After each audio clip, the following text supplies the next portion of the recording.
अस्सलाम वालेकुम friends, welcome back to top smarties. Drama serial Sazawar. Ali जिसे खुशबू ने इतनी सारी शॉपिंग करवा दी और अली की पसंद की करवा दी, तो फिर कैसे ना अली खुशबू के गुण गाएगा, कैसे ना उसके कसीदे पड़ेगा। अली तो लालची इंसान है, उसी की तरफ ही कदम बढ़ाएगा जो कि उसे खिलाएगी पिलाएगी और उसे सेट करेगी। अब यहाँ पर शॉपिंग लेकर जो माँ के पास आया तो माँ भी वारे न्यारे हो जाती है अब खुशबू के, कि खुशबू से बेहतर तो उसके लिए कोई भी नहीं। मदीहा ये इनकी बातें सुन रही थी, ये सब कुछ देख रही थी और काफ़ी शर्मिंदा है कि उसे इंसानों की परख ना हो सकी, वो अपने माँ बाप की बात ना सुन सकी। काश कि उसने अपने माँ बाप की बात मानी हो और आज वो भी कहीं लंदन कनाडा में बहुत अच्छी सी ज़िंदगी गुजार रही होती, लेकिन खैर जो होना था वो हो गया।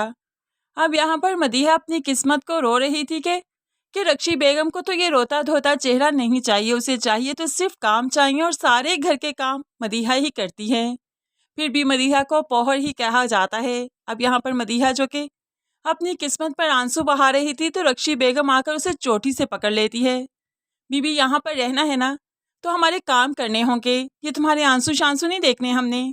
सारे काम करो, उसके बाद बैठकर टसवे बहा लेना, वरना अपना बिस्तर गोल करो और यहाँ से चलती बनो। मदीहा के पास कोई ऑप्शन नहीं सिवाय इसके कि यहाँ पर रहकर इनकी खिदमत करे। वो अली से भी शिकवा करती है कि जैसे भी रखोगे, जिस हाल में रखोगे, तुम्हारे साथ में रह लूंगी, लेकिन ये सोतन का दुख मुझे ना दो। लेकिन अली अली भला कैसे ही मदीहा की बात सुनेगा। उसने तो मदीहा से शादी ही लालच के लिए की थी कि उसे सेट किया जाएगा, उसके सामने बेबहा पैसा बहाया जाएगा और ये सब कुछ अब नहीं मिला तो वो मदीहा की क्यों ही सुनेगा। बेशक ये मदीहा का मकाफात ही तो है जो उसके सामने आ रहा है। पता नहीं क्यों मदीहा को अभी तक एहसास नहीं हो रहा कि ये सब कुछ उसके कर्मों का फल ही तो है। उसे मुस्कान से जाकर माफ़ी मांगनी चाहिए, अपनी गलती का एतराफ़ करना चाहिए, होप्स हो कि उसकी आने वाली ज़िंदगी आसान हो जाए। और फिर इस चीज़ का एहसास मदीहा को हो ही जाएगा, जो कि बाद में मुस्कान से जाकर माफ़ी मांगेगी और रज़ा को भी बताएगी। इस तरह से मुस्कान की ज़िंदगी तो आसान हो जाएगी। बेशक बाकियों की ज़िंदगियों में तबाहियाँ आ ही जाएंगी और बेशक वो तबाहियाँ ही डिज़र्व करते हैं।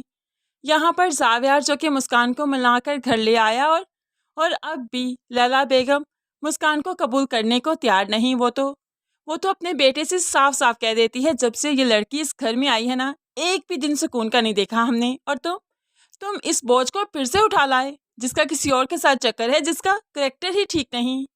अब बीवी के करेक्टर के बारे में बात हुई तो जाविया जी उठा, आप ऐसी बात नहीं कर सकती, आप क्या जानती हैं मुस्कान को? नहीं जानती, मैं बहुत अच्छी तरह से जानता हूँ, इसलिए आप इसके करेक्टर पर बात मत कीजिए। लेकिन माँ ने तो हुक्मन कह दिया कि वो लड़की इस घर में नहीं रह सकती, उसकी इस घर में कोई जगह नहीं। अब दादी यहाँ पर होती तो मुस्कान का साथ भी देती, अकेला जावियार भला क्या ही कर सकता है। लेकिन है, जावियार अपनी बीवी को तहफ़्फ़ुज़ देना, मकाम देना बहुत अच्छे से जानता है।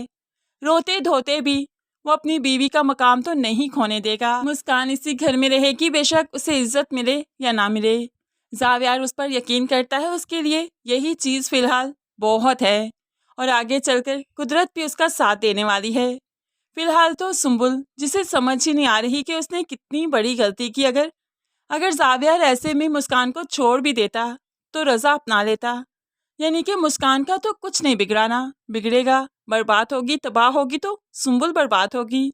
उसको ये चीज़ फ़िलहाल समझ नहीं आ रही। खैर यहाँ पर फ़िलहाल तो हमने सबको ही अजियत में देखना है, सभी तो यहाँ पर सजावार हैं, सुंबुल क्या, रज़ा क्या, और उसके बाद अली भी तो ज़्यादती कर रहा है। किसी से मोहब्बत का झूठा दावा करते हुए उसे अपने निकाह में ले लिया और उसके बाद उसके साथ बहुत बुरा सलूक कर रहा है, और वो भी इसलिए कि उसे कारोबार में हिस्सा नहीं मिला, उसे पैसा नहीं मिला। तो ऐसे में अली का भी तो बुरा अंजाम बनता है। और उसके बाद रक्षी बेगम जो कि बेजा जुल्म कर रही है किसी की बहन बेटी पर। तो बस अब तो ड्रामा अंजाम की तरफ जाना चाहिए, मकाफात की तरफ जाना चाहिए, ताकि जल्द अज जल्द इन लोगों के अंजाम देखने को मिले। देखा जाए तो सिर्फ मुस्कान की फैमिली है जो कि बहुत अच्छी है इस सारे ड्रामे में और जिनके साथ अच्छा ही होगा, बाकी सब तो अपने किए की ही भुगतेंगे। फ्रेंड्स, आपको क्या लगता है, अब जाकर मदीहा को एहसास हो जाना चाहिए कि ये सब कुछ मुस्कान के साथ जो बुरा किया उसी की सज़ा मिल रही है, या अभी आप अली की शादी खुशबू के साथ होती देखना चाहते हैं?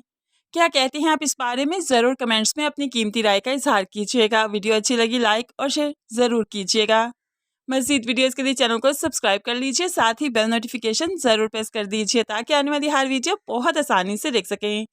दुआ में याद रखिएगा, अपना बहुत ध्यान रखिएगा। नई वीडियो तक के लिए अल्लाह हाफिज़।